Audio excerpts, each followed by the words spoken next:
देखिए, आपको आज नर्वस सिस्टम पढ़ाना है। नर्वस सिस्टम को ब्रेन मैनेज करता है। अब ये पहले तो नर्वस सिस्टम क्या होता है, उसके बाद आपको ब्रेन देखना है। नर्वस सिस्टम, नर्वस सिस्टम क्या होते हैं, एक बात बताते हैं हम आपको। आप कभी ध्यान लगा के पढ़ रहे होते हैं, अचानक कोई पीछे से भोग करता है तो आप चौंक जाते हैं, इसी को कहते हैं नर्वस सिस्टम। हमारे हाथ को कोई उठा रहा है, ये कौन, ब्रेन आदेश दे रहा है, नर्वस सिस्टम। ये नर्वस सिस्टम, पूरे बॉडी को ब्रेन से कंट्रोल किया जाता है, इसी को कहते हैं नर्वस सिस्टम। नर्वस सिस्टम जो है वो एमसीबी बॉक्स है। क्या है? MCB box. फिजिक्स में पढ़ाएंगे miniature circuit breaker, MCB box में। इस एमसीबी बॉक्स में जो सबसे मेन कटआउट है, मेन एमसीबी है, वो है आपका ब्रेन। ब्रेन है आपको। तो नर्वस सिस्टम क्या करते हैं, पूरे ब्रेन के सिस्टम को हम नर्वस सिस्टम कहते हैं। ये पूरे बॉडी को कंट्रोल करता है। आपने कभी सोचा, आप खाना खा लिए हैं, जब तक ढकेले नहीं रहते अंदर तब तक दिक्कत है, खाना खाने के बाद ढकेल देते हैं, उसके बाद आपने कभी दिमाग लगाया है कि पच जाए? पाचन में पढ़ा है, हाइड्रोक्लोरिक एसिड निकल जाए, रेनिन पेप्सिन निकल जाए, ट्रिप्सिन निकल जाए, पित्ताशय से पित्त निकल जाए, इस सब के लिए आपने कभी दिमाग नहीं लगाया होगा। आप पूरा बस यहीं तक दिमाग लगाते हैं, जैसे अंदर गया बाकी सारा ये हमारा नर्वस सिस्टम कंट्रोल कर लेता है, ब्रेन। तो नर्वस सिस्टम में सबसे बड़ा हिस्सा जो होता है वो ब्रेन का होता है। किसका होता है? ब्रेन का। एग्जाम के पॉइंट ऑफ व्यू से अगर आप देखेंगे ब्रेन को, तो ये कई टाइप आपको ब्रेन पढ़ना है, जिसमें आपको हम मोटा मोटी ब्रेन को 3 भाग में बांट देते हैं। अग्र मस्तिष्क मतलब अगला भाग, पिछला भाग और इसके भी पीछे। तो उतना दिमाग नहीं लगाएंगे लोग, पहले एक बार फिगर देख लीजिए, फिर आप समझ में आएगा आपको। अग्र मस्तिष्क, पश्च मस्तिष्क और मध्य मस्तिष्क, 3 टाइप के मस्तिष्क हो जाते हैं। देखिए, ये ब्रेन है। लोग कहते हैं बादाम खाने से बढ़ता है, ठोकर खाने से दिमाग बढ़ जाता है। जो ब्रेन होता है बहू, वीडियो किसका नहीं चल रहा? पढ़े तो पढ़े कैसे बिना आपके, बारे भाई सब गाना सुना है। ये जो ब्रेन है, इसका ये वाला फेस देखिए, ये इसका थुथुर है, ये नाक है, ये लड़की लग रही है जी, लड़का है, टकला है।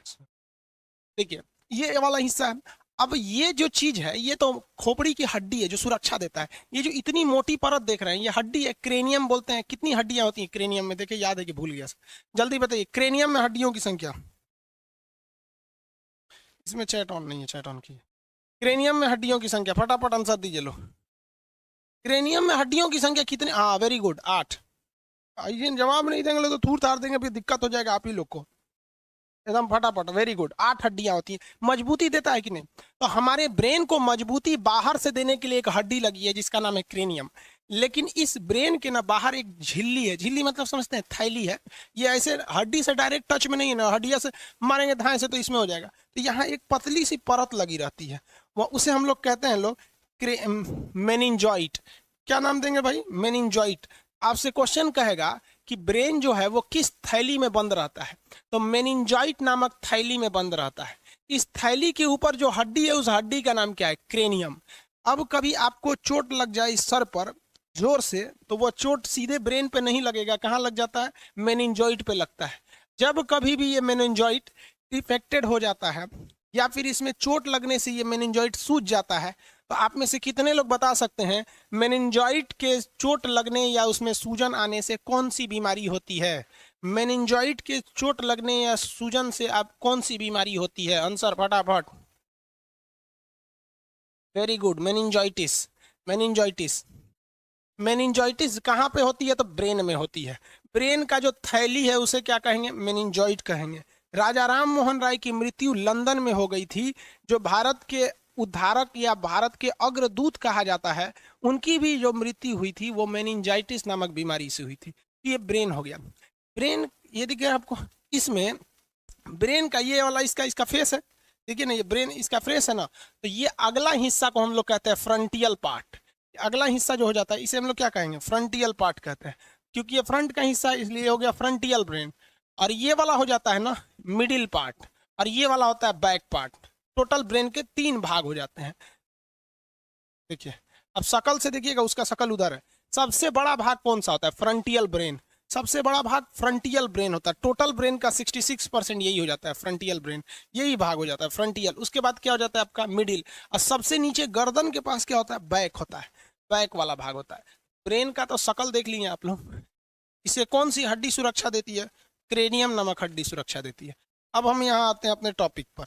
यहाँ आपको बता देते हैं ब्रेन का 3 हिस्सा हो गए ब्रेन के। पहला बोलेंगे तो अग्र मस्तिष्क यानी फ्रंट वाला पार्ट, अग्र मस्तिष्क। अग्र मतलब होता है फ्रंट पार्ट, अग्र मतलब अगला भाग अग्र। उसके बाद बीच वाला आएगा, तो बीच वाले को मिडिल में मध्य कहते हैं। उसके बाद क्या आएगा, पीछे वाला बैक वाला, इसे पास्ट कहते हैं। फ्रंट वाला जो पार्ट होता है वो सबसे बड़ा होता है। इसके तीन हिस्से होते हैं, तीन अलग अलग पार्ट्स होते हैं, जिसमें आपसे सबसे ज्यादा क्वेश्चन सेरी ब्रह्म से पूछता है। सेरी देखिए ब में इसे र है रम, सेरी ब्रह्म सबसे बड़ा भाग, जो ये तो ऑलरेडी सबसे बड़ा होता है, उसका सबसे बड़ा, उसमें भी सबसे ज्यादा हिस्सा सेरी ब्रह्म का होता है। सेरी ब्रह्म हो गया। सेरी ब्रह्म के बाद दूसरे नंबर पे आता है आपका थैलेमस, थैलेमस। और थैलेमस के बाद आता है हाइपोथैलेमस, हाइपोथैलेमस।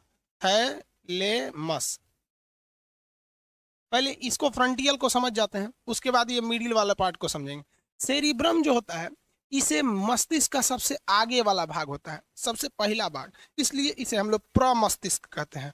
प्रमस्तिष्क। अरे मस्तिष्क कैसे लिखाएगा देख लीजिएगा, ठीक से लिखा है कि नहीं, अपना समझ जाएंगे। मस्तिष्क ये टोटल ब्रेन का 2/3 पार्ट होता है, यानी लगभग परसेंटेज में बात करेंगे तो 66% भाग होता है। जो एग्जाम में क्वेश्चन पूछे जाएंगे यही दो पूछे जाएंगे कि ब्रेन का सबसे ज्यादा पार्ट कौन घेरा है, तो आप बताएंगे अग्र मस्तिष्क। लेकिन दिक्कत ये होती है कि ऑप्शन में ही नहीं रहता है अग्र मस्तिष्क, यानी फ्रंटियल ब्रेन नहीं रहता है, ऑप्शन में रहता है सेरिब्रम। तो ऑप्शन क्या लगाएंगे लोग, सेरिब्रम लगाएंगे। सेरिब्रम, सेरिब्रम कितना परसेंट होता है, तो 2/3 होता है, यानी 66% होता है। उसे क्या कहते हैं, प्रमस्तिष्क। अब इसका काम क्या होता है, ये हमारे शरीर में मेमोरी सिस्टम को पैदा करता है। मेमोरी, मेमोरी यही कंट्रोल करता है। अगर जिसका सेरिब्रम खराब हो गया ना, उसकी मेमोरी अच्छी नहीं रहती है। अब आप किसी किसी को देखते होंगे कि वो भुला जाता है कोनो बतिए, किसी को देखेगा देखेगा आप कौन है, तो लोग इशारा करे रे तोरे बाबूजी हैं, तो ओहो पापा पापा, भुला जाता है कोनो बतिया। तो जिसका सेरिब्रम कमजोर रहेगा उसकी याददाश्त कमजोर रहेगी। स्टूडेंट लाइफ में सेरिब्रम का मजबूत होना बहुत ज्यादा जरूरी है। ये सेरिब्रम अगर मजबूत रहेगा तो जो पढ़े हैं वो हमेशा याद रहेगा। आप स्टूडेंट को छोड़िए ना, टीचर्स लोग का सेरिब्रम कमजोर रहता है, नोट्स देख के पढ़ाता है। हिंदुस्तान को बर्बाद करने में आधा योगदान ही टीचर लोग का भी है। हिंदुस्तान के लगभग 50 से 60% टीचर्स, खास करके जीएस सेक्टर में, अब हम तो जीएसए की बात करेंगे, बाकी को बात हम क्या करेंगे, वो नोट्स देख के पढ़ाते हैं। क्यों, क्योंकि बेचारे लोग का सेरिब्रम क्या है, कमजोर है। और आप लोग का अगर सेरिब्रम कमजोर है तो एग्जाम में भूल जाएंगे, मजबूत रहेगा तो याद रहेगा। अब ये बढ़ता कैसे है, तो इसके 2-3 रास्ते हैं पढ़ने के। सबसे पहले चीज क्या है, आपको हेडेक नहीं लेना है। आप देखेंगे लड़का सब ना 2-4 चीजें ही हमेशा सोचते रहता है, लड़की सब भी लड़का सब भी, कि कोनो लड़की के पीछे पटेले रहेगा, उसको सोचेगा ऐसे करेगी वैसे करेगी। चाहे वो सोचेगा ब्याह हो जाता तो कितना अच्छा रहता, हमारी जिंदगी दूसरी हो जाती, हम दोनों एक हो जाते, फिर 3 हो जाते हैं। रे पगला कहीं का है, ये प्यार मोहब्बत कुछ नहीं होता है रे। इस प्यार मोहब्बत का मेन कारण है ये हाइपोथैलेमस का, आगे समझाएंगे। तो जिन लोगों के अंदर कुछ खास चीजें सोचते रहते हैं, फैमिली को सोचेंगे कि इनको क्या होगा, आप देखिएंगे ना 8-10 टॉपिक होगा, आप उसके बारे में सोचते होंगे। लड़की से भी सोचिए हमारा खूब अच्छा लड़का मिलता, ओहो कितना ध्यान रखता, हमारी हाथ में खुदे मेहंदी लगा देता, उठा के चाय ले आके पिलाने देता। पकलोल कहीं कैसा लड़का मिलेगा वहाँ पे। हाँ, ये सब चीज जितना सोचेंगे सर उनका सेरिब्रम कमजोर होगा और उनकी याददाश्त कमजोर होती जाएगी। तो इसलिए हमेशा दिमाग को एक एक फिक्स एरिया में मत जाने दीजिएगा, उसी को दिन रात सोचते रहता है। 8-10 टॉपिक है, आप उसी को सोचते रहते हैं, तो ये सेरिब्रम कमजोर हो जाएगा। सेरिब्रम को एकदम दिमाग को फ्री रखिए, कुछ नहीं, हमेशा इसको बिजी रखिए, नए नए चीज में बिजी रखिए। ये ना कि अकेले में बैठ के कुछ सोच रहे हैं, कुछ भी नए नए चीज में बिजी रखिए। अब इसमें क्या, कुछ लोग पबजी खेलते हैं या फ्री फायर खेलते हैं, कुछ गेम खेलते रहते हैं, तो उनका दिमाग ये कहीं और लग रहा है। बस सेरिब्रम का दूर एक कम है, ज्यादा काम मत करो, इसलिए उनका दिमाग कमजोर हो जाता है। तो पूरी मेमोरी पावर किस पे डिपेंड करती है, सेरिब्रम पर। और अगर आपका मेमोरी अच्छा है ना, तो आप सवालों को पूछेंगे, क्यों, क्योंकि पिछला चीज याद रहेगा तभी ना अगला चीज को खोजेंगे। तो मेमोरी, हिंदी में कहते हैं स्मृति, और जिज्ञासा, जिज्ञासा मतलब ईगरनेस होता है, कुछ सीखने की क्षमता, ये किस पे डिपेंड करती है, सेरिब्रम पर डिपेंड करती है। अगर सेरिब्रम अच्छा है तो आपकी मेमोरी अच्छी है, सेरिब्रम गड़बड़ है तो आपकी मेमोरी गड़बड़ हो जाएगी। हो गया। अभिषेक कुमार, आप बीच बीच में उल्टा सीधा कमेंट करेंगे लोग कि सर रिकॉर्डेड वीडियो नहीं दीजिएगा, सर कोई मेडिसिन बता दीजिए। नहीं है बाबू मेडिसिन वगैरह। केमिस्ट्री कब चालू होगा, लोल कहीं का, तुम लोग कमेंट हम पढ़ाएं कि इसीलिए इसीलिए छोड़ देते हैं, इसीलिए सोचते हैं ना लाइव देंगे ना तो उल्टा सीधा जवाब पूछेगा सर, उससे अच्छा रिकॉर्डेड दे के चल जाओ, शांति से चिल्ला के चल जाएगा सर। बताओ क्या मतलब बनता है इसमें आप लोग का, सर रिकॉर्डेड मत दीजिएगा। अभी वो ज्वाइन किया है, आज जैसे स्टार्ट हुआ था बता दिए थे क्यों आदमी रिकॉर्डेड दिया था। आदमी सोचता है ना, कमेंट को आदमी ध्यान से देखता है कि बच्चों को कहीं कोई प्रॉब्लम तो नहीं है, वहां जाके देखो तो उल्टे हम लोग को प्रॉब्लम दे देता है, उल्टा सीधा कमेंट करेगा। देखिए दवा वगैरह इसके लिए नहीं आती है सब, ब्रेन के लिए ज्यादा दवा वगैरह नहीं आती है। आप एक चीज खा सकते हैं, आयुर्वेदिक दवा है जिसका नाम है दिमागीन। ये आयुर्वेदिक दवा है हमदर्द की, टेस्ट भी अच्छा रहता है, च्यवनप्राश की तरह होता है। दिमागीन एक दवा होती है, लिख लेंगे लोग इसको, ये 1 चम्मच खाना होता है, ये आयुर्वेदिक है, नुकसान नहीं करता है। 1 चम्मच खाइए और ठीक ठाक से रहेंगे, बाल वाल नहीं झड़ने देता है, क्योंकि दिमाग पे टेंशन लेंगे तो ये होगा। ओवरऑल आप देखिए आपकी जिंदगी सफल होगी कि नहीं होगी, ये टोटली डिपेंड करता है सेरिब्रम पर। क्योंकि ये सेरिब्रम जो होता है, ब्रम याद रखिए, बेलम नहीं है, ब्रम है, ब्रम बॉ में ऐसे वाला रहा है जो पैरवा नहीं फेंक देता ऐसे, वही वाला, तो सेरिब्रम है। ये पूरी मेमोरी आपको इसी पर डिपेंड करता है, इसलिए इसको मजबूत रखना चाहिए। आपको बता दिए 75 टाइप का, टेंशन मत लीजिए। जो शादीशुदा है उनकी बीवी उनको कोचले रहती है, वो बेचारा ऑफिस में बैठा रहता है तो पत्नी को सोचता है, ससुरी रतिया को कोना से बतिया रही थी रे। अब पत्नी सोचेगी आज के लिए ऑफिस से बड़ी लेट आ रहा है, कोना के चक्कर में पड़ा ले रहे। ये दोनों चक्कर में दोनों ससुरा अपना सेरिब्रम चौपट कर लेता है सर, और दोनों बर्बाद हो जाता है सर। इसलिए कोशिश करिएगा कि घर में, दोस्तों में, या पति पत्नी है, या फिर फ्रेंड सर्किल है, गर्लफ्रेंड बॉयफ्रेंड है, जो भी है, हम आपकी पर्सनल लाइफ में इंटरफेयर करने वाले कोई नहीं होते हैं, लेकिन आप कोशिश कीजिएगा कि अगर कोई आपको टेंशन दे रहा है तो इग्नोर करके हट जाइए। ज़्यादा तू मैं कीजिएगा ना तो सेरिब्रम घट जाता है। इसलिए आप देखिएगा जितने लोग आगे गए हैं या जो सक्सेस हो गए हैं, उनके घर में पारिवारिक कलह नहीं होता है, ना दोस्तों से होगा ना उससे होगा, क्योंकि पारिवारिक कलह करेंगे ना दिमाग एक जगह सेचुरेटेड हो जाएगा, जहां सेचुरेटेड हुआ उसको खराब होना है। कहते हैं ना ठहरा पानी खराब हो जाता है, तो वही दिमाग को एक जगह कर देंगे तो ठहरा पानी खराब हो जाता है। तो एक इसको लीजिएगा, दूसरा योग वगैरह करते रहिएगा, योगा वगैरह करने से अच्छा होता है शरीर में। तो ये आप समझ में आ गया आप लोग को। अरे बेवकूफ, दिमागीन का नाम इंग्लिश में क्या लिखना है रे बेवकूफ कहीं का, दिमागीन ले, इसीलिए बोलते हैं सीबीएसई वाला लोल होता है। अरे बाबू, हिंदी में लिखेंगे राम चाहे इंग्लिश में लिखेंगे राम, क्या अंतर हो जाता है? पूरे सीबीएसई वाला है दिमागीन, हो गया। दिमागीन हो सकता है बंगाल का है, होगा बंगाल वाले लोग हिंदी बहुत कमजोर होती है। तो आपको आई होप ये वाला तो पार्ट समझ में आ गया, सेरिब्रम। चलिए इसको इमेज में देख लेते हैं कहाँ होता है सेरिब्रम। ये ब्रेन देख रहे हैं ना, ये ब्रेन, इसका सबसे ज्यादा पार्ट ये सेरिब्रम है, इतना पार्ट होता है सेरिब्रम। यानी जो फ्रंटियल मस्तिष्क होता है उसका सारा हिस्सा तो यही सेरिब्रम ही खींच रखा है। यहाँ पर सेरिब्रम ये वाला पार्ट होता है। सेरिब्रम मजबूत कब होता है? जब आप इसको जितना ज्यादा बोझ डालिएगा उतना ज्यादा होगा। बचपन में आपको पता है हम 2001 में, यानी आज से 19 साल पहले टाइपिंग करने जाते थे।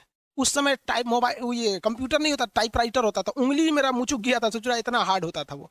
और हम लोग बहुत छोटे छोटे थे लोग, आज से 19 साल पहले। एज कितना होगा हम लोग का? हम लोग कोई बहुत बड़ा, आप भी जानते हैं कितना का, कोई बूढ़ा आदमी तो हुआ नहीं अभी। हम लोग जब छोटे थे तो मम्मी, हम लोग स्कूल जब जाते थे ना, स्कूल से आते थे, बैग उतारते थे, खाना खा लेते थे, खाना वाना खा लिए, मम्मी कहती अब चले जाओ उर्दू पढ़ने, तो उर्दू पढ़ने जाते थे। उर्दू पढ़ के आओ तो फिर सुबह में भेज देती थी अरबी पढ़ने, तो सुबह सुबह जाता था आदमी अरबी पढ़ने, फिर स्कूल में जाता था, फिर दोपहर में जाते थे उर्दू पढ़ने, फिर शाम को टाइपिंग, फिर उसके बाद शाम को कोचिंग, उसके बाद जाकर खेलो। इतना ज्यादा बोझ मार देता था लोग ना, जिसका कोई हद नहीं। तो दिमाग पे जितना ज्यादा प्रेशर मारिएगा ना, ये उतना ज्यादा एक्सपेंड करता है। फिर उसके बाद एनसीसी करने सिखा दिया लोग, फिर कराटा सीखने के लिए भेज दिए लोग, फिर ऐसा करते करते बहुत ज्यादा एक्स्ट्रा करिकुलर एक्टिविटीज में शामिल कर दिया गया। इसलिए आप देखेंगे छोटे बच्चों को ड्राइंग सिखाया जाता है, कबड्डी खेलने के लिए दिया जाता है, तरह तरह के। ये क्यों? क्योंकि उसको डायरेक्ट नहीं, इनडायरेक्टली उसको ब्रेन को बड़ा करना होता है। महिलाओं को देखिएगा खाना बनाने के लिए सिखाया जाता है। महिलाओं की जिंदगी तो उसकी खुद की माँ चौपट कर देती है। जो मम्मी होती है ना, किसी भी लड़की की जिंदगी बर्बाद करने में 80% हाथ उसकी माँ का होता है। हमारी दुलारी बेटी है, खाना थोड़े बनाएगी रे बकलोलिया, ससुराल जाएगी तो कर आदमी बना के खिलाएगा। हाँ? लड़की खाना नहीं बनाएगी, मर्द कमाएगा।